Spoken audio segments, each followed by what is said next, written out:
Návšteva úkrytu civilnej ochrany je zaujímavý a užitočný nápad pre každú školskú exkurziu.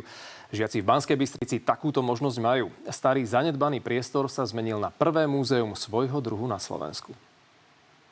Na povrchu budova bývalej školy a pod zemou ťažké protitlakové dvere a za nimi rozľahlý úkryt pre 550 ľudí. Súčasným deťom to vysvetľujú takto. Ak máte doma zvieratko, hej, psíka, mačku, tak keď je vonku búrka, blesky, hromy, tak on sa schová. A to isté teda ľudia sa ukryjú. A toto je už partia nadšencov civilnej ochrany. Spoločne s mestom premenili úkryt aj na vzdelávací priestor s múzeom. V tejto prvej miestnosti si vypočujú nejaké všeobecné informácie o úkrytoch, o ich rozdelení. Potom v ďalšej časti prehliadky majú žiaci možnosť nahliadnúť do technologického vybavenia a v poslednej časti prehliadky žiaci majú možnosť pozrieť si exponáty, ktoré bezprostredne súvisia s civilnou ochranou. Pozor, spúšťka sirén.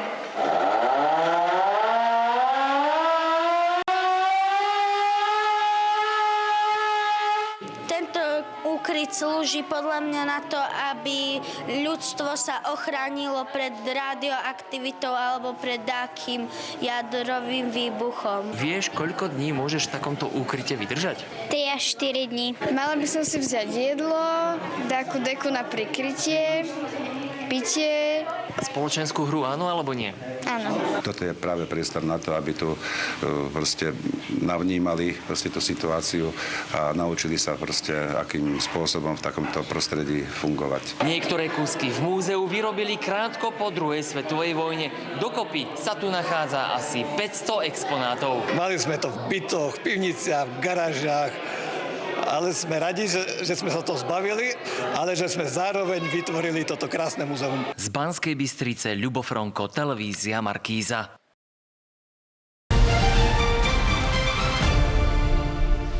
Tajomné zákutia starého úkrytu civilnej ochrany môžu objavovať žiaci v Banskej Bystrici.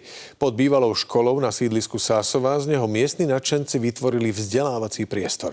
Ukrýva kus histórie. Predmety do rozsiahlej expozície zháňali po starých domoch či pivniciach. Výsledok stojí za to. Nie je to obyčajná učebňa, nachádza sa niekoľko metrov pod zemou v starom úkryte civilnej ochrany.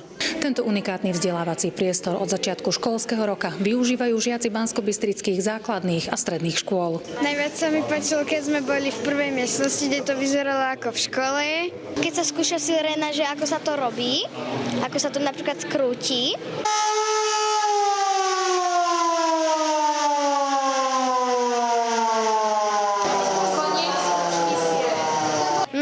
Bojím masiek, to je pre mňa akoby niečo také strašidelné. Mne sa najviac páčilo, keď sme boli v tej miestnosti, kde sme si mohli vyskúšať zapnúť ten ventilátor. Úkryt pod Banskobystrickou základnou školou roky chátral, až kým sa ho ujali nadšenci histórie.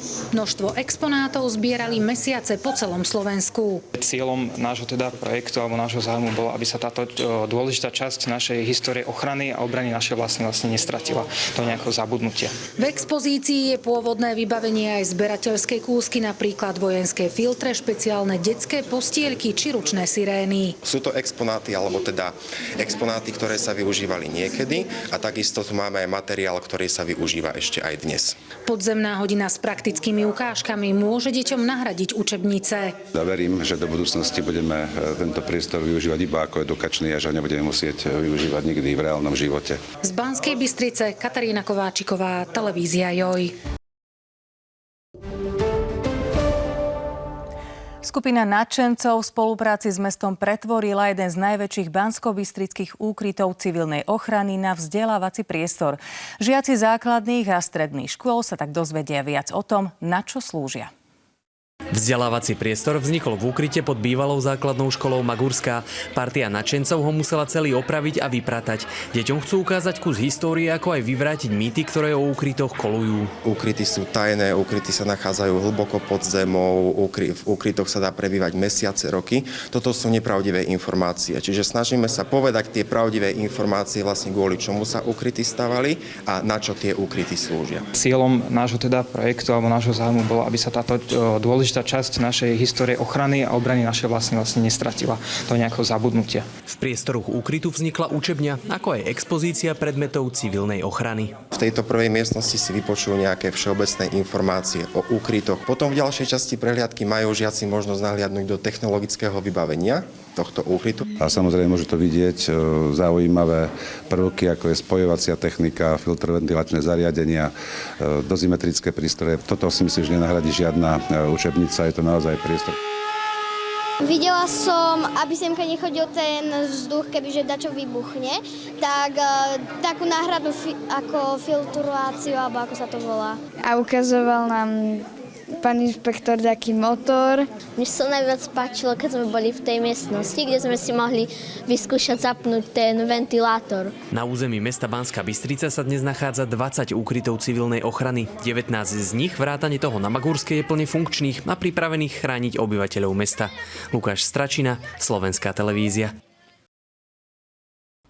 Návšteva úkrytu civilnej ochrany je originálny a užitočný nápad pre každú školskú exkurziu. Žiaci v Banskej Bystrici takúto možnosť majú v prvom múzeu svojho typu na Slovensku.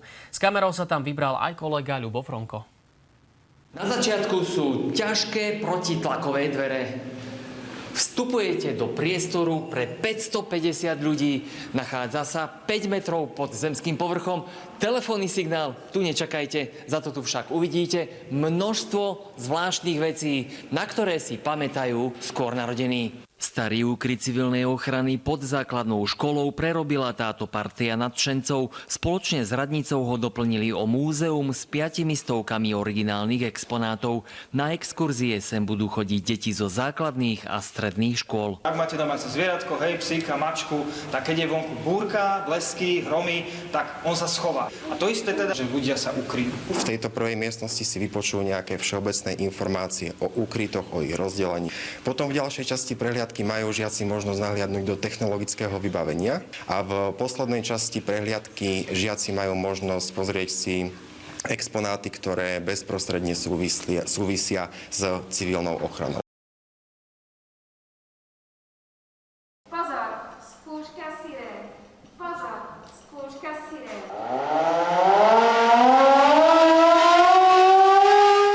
Úkryt civilnej ochrany v podzemí bývalej základnej školy Magurská v Banskej Bystrici dostal nový život. V spolupráci mesta a občianskeho združenia Ochranné stavby sa zmenil na originálny edukačný priestor, ktorý ponúka jedinečný spôsob, ako žiakom priblížiť tému ochrany obyvateľstva. Tento priestor celý zrevitalizovali, dá sa povedať, že ho vymalovali, vyčistili, zariadili, zrekonštruovali osvetlenie a pripravili ho ako edukačnú miestnosť, preto aby sme vedeli ponúknuť tento produkt školám, či už základným alebo stredným, aby vedeli teda, na čo sa takýto priestor využíva, ako sa v ňom správa, čo sa do neho treba doniesť. Exponáty sa podarilo získať z rôznych zdrojov. Hľadali ich po starých domoch či pivniciach. Cieľom nášho teda projektu alebo nášho zájmu bolo, aby sa táto dôležitá časť našej histórie ochrany a obrany našej vlastne nestratila do nejakého zabudnutia. Expozícia je rozdelená do niekoľkých kategórií. Od spojovacej techniky cez dozimetrické prístroje a filtroventilačné zariadenia až po zdravotnícke pomôcky či literatúru o civilnej ochrane. Tie exponáty samé o sebe sú zaujímavé. Že keď sa človek na ne pozrie, alebo že to vyvolá v človeku nejakú tú spomienku z tej histórie, z tej minulosti. A takisto by som ešte dodal takú inú kategóriu, ktorú tu máme vystavenú, sú filtroventilačné zariadenia a ich komponenty. Stretli sme sa s tým, že na Slovensku ešte v žiadnom vzdelávacom stredisku alebo v múzeu nie je takto obšírne podaný výklad o tých filtroventilačných zariadeniach ako tu práve v tomto úkryte. Banská Bystrica tak získala priestor, ktorý spája históriu, vzdelávanie a praktické poznanie. Verím, že do budúcnosti budeme tento priestor využívať iba ako edukačný a že ho nebudeme musieť využívať nikdy v reálnom živote. Vzdelávací zážitok, ktorý nenahradí žiadna učebnica. V Banskej Bystrici sprístupnili unikátny podzemný úkryt, do ktorého sa zmestí vyše 500 ľudí. Tajomné zákutia pod bývalou základnou školou tam teraz chodia obdivovať žiaci z celého Slovenska. Podzemie bývalej základnej školy Magurská, ktorú zrušili pred 15 rokmi, začína ožívať. Postarali sa o to nadšenci, ktorí z úkrytu civilnej ochrany vytvorili originálny vzdelávací priestor, aký na Slovensku nemá obdobu.